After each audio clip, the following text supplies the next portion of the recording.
The Copper Kings, industrialists William A.Clark, Marcus Daly, and F.Augustus Heinze, were collectively known for the epic battles they fought in Butte, Montana, and the surrounding region during the Gilded Age over the control of the local copper mining industry, a fight which had ramifications for not only Montana, but the United States as a whole. The battles between Clark, Daly and Heinze, and later between just Heinze and industrialist financiers William Rockefeller and Henry H. Rogers are a large chapter in Montana history. Eventually, a company known as Anaconda Copper emerged as a monopoly, expanding into the fourth largest company in the world by the late 1920s. History. While the cost of smelting the complex copper-bearing ore was high after the American Civil War, investors like William Andrews Clark and Andrew Jackson Davis began to develop Butte mines and erect mills to extract the silver and gold. The riches in the hills made Davis Montana's first millionaire.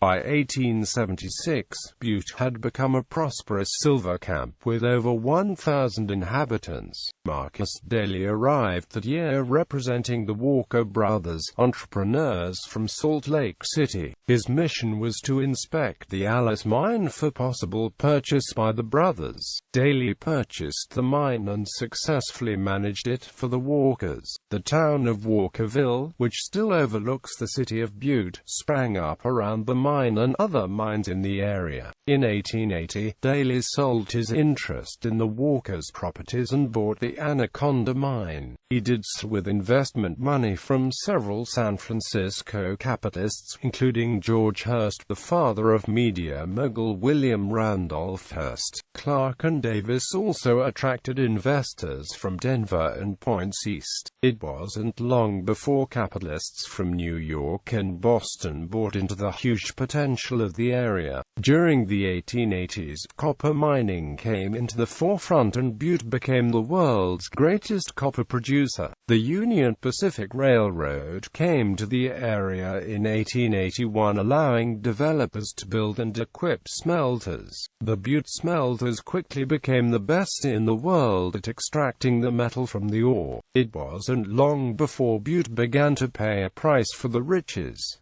The air filled with toxic sulfurous smoke. Daly responded by building a giant smelter in Anaconda, just 30 miles west of Butte.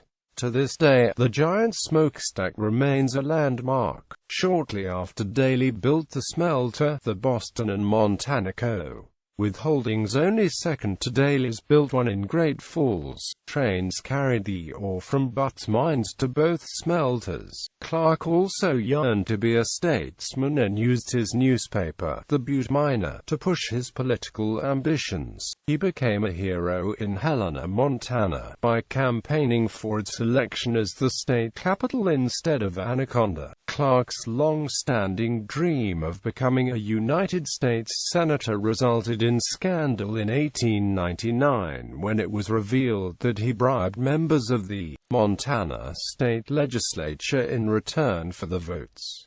At the time, U.S. senators were chosen by the respective state legislators.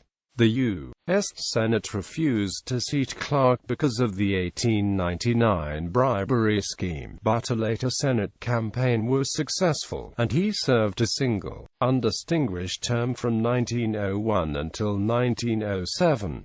In 1899, Daly teamed up with two principals of John D. Rockefeller's Standard Oil, William Rockefeller and Henry H. Rogers, to create the giant Amalgamated Copper Mining Co., one of the largest trusts of the early 20th century. To stir the mix, another copper king, F.Augustus Heinze, fought the dominance of Amalgamated, providing excitement to an already interesting chapter in Montana's legal history. Marcus Daly died in 1900.